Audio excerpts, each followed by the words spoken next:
شروع اللہ کے نام سے جو بڑا مہربان نہایت رحم کرنے والا ہے۔ صبح سویرے جب اخبار کی سرخیوں پر نظریں پڑتی ہیں تو رگوں میں دوڑتا لہو برف ہو جاتا ہے۔ اخبار کی موٹی موٹی سرخیوں اور جلی حرفوں پر لکھا جاتا ہے، گجرات کے علاقے میں حاملہ عورتوں کے پیٹ چاک کیے گئے، مسلم نونہالوں کو نیزوں پر سے اچھالا گیا، لیکن کہیں کوئی قیامت نہیں آئی۔ ممبئی فساد میں سڑکوں پر بے گناہ مسلمانوں کے خون کے دریا بہائے گئے، لیکن کہیں کوئی قیامت نہیں آئی۔ حیدرآباد فساد میں معصوم دوشیزاؤں کے سروں سے عصمت کے دوپٹے اتارے گئے، وہ اپنی حیا کی دہائی دیتی رہی، لیکن کہیں کوئی قیامت نہیں آئی۔ بریکنگ نیوز چیخ چیخ کر دھلیا، مالیگاؤں، سولاپور اور حیدرآباد کے مسلمانوں پر گزرنے والی المناک داستانیں بیان کر رہی ہے۔ ان کی آنکھیں انصاف کی دہلیز پر ٹکی ٹکی پتھر ہو گئی، لیکن کہیں کوئی قیامت نہیں آئی۔ صرف ہندوستان ہی نہیں، بوسنیا، چیچنیا، افغانستان اور فلسطین کے مسلمانوں کے لہو کا رنگ اور دیگر قوموں کے لہو کا رنگ کچھ اور بن گیا، لیکن حاضرین کہیں کوئی قیامت نہیں آئی۔ میں یہ سوچنے پر مجبور ہو جاتی ہوں کہ کیا ان بے گناہ مسلمانوں کا خدا کوئی اور ہے؟ کیا ان کے مذہب کی تعلیمات، اصول و ضوابط اور قوانین کچھ اور ہے؟ نہیں تو پھر کیا وجہ ہے کہ معصوم بچوں کی جگر سوز چیخیں رنگ نہیں لاتی، مظلوم دوشیزاؤں کی سسکیاں عرش الہی کا دروازہ نہیں کھٹکھٹاتی، بزرگوں کی سفید ریز لہراتی داڑھیاں اور دعا میں اٹھی کانپتی انگلیاں اللہ کے جلال کو دعوت نہیں دیتی؟ میرا دل درد و غم سے بھر جاتا ہے اور میں بے اختیار بارگاہ بندی میں اپنے ہاتھ اٹھاتی ہوں اور یہ سوال کرتی ہوں کہ اے رب ذوالجلال والاکرام، کب تک؟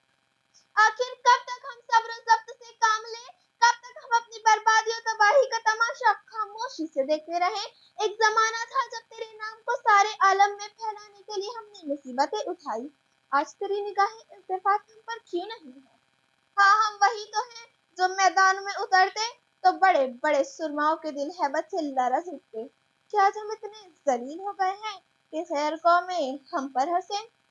دعا میں اٹھے بھی میرے ہاتھ چھوٹتے بھی نہیں کہ میرے کانوں میں آواز آتی ہے، شور ہے ہو گئے دنیا سے مسلمان نابود۔ ہم یہ کہتے ہیں کہ تھے بھی کہیں مسلم موجود، وضع میں تم ہو نظارہ تو تمدن میں ہنود، یہ مسلمان ہیں جنہیں دیکھ کر شرما یہود۔ اے میری خلا بند، تیرا شکوہ بجا، لیکن شکوہ کرنے سے پہلے اپنے غریبانوں میں جھانکو تو صحیح۔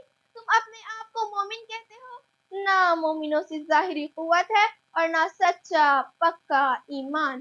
تم اپنے آپ کو رسول کا عاشق کہتے ہو اور کردار سے رسول کی عظمت کو داغ لگاتے ہو۔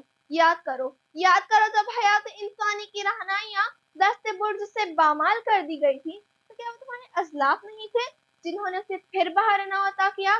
جب استبداد کی راجدھانی میں جب ناموسی سے الہی کی دھجیاں اڑائی جا رہی تھی تو تمہارے اسلاف ہی تو تھے جو میں توحید کو لے کر دنیا کے کونے کونے میں سستے جام پھرے۔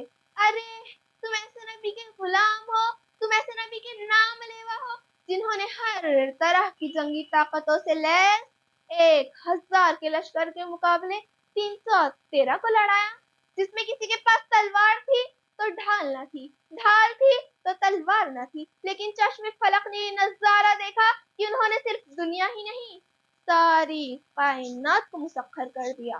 ہاں وہ تمہارے اسلاف ہی تو تھے جنہوں نے خود شگی نہیں کی، اور تم نے کیا کیا؟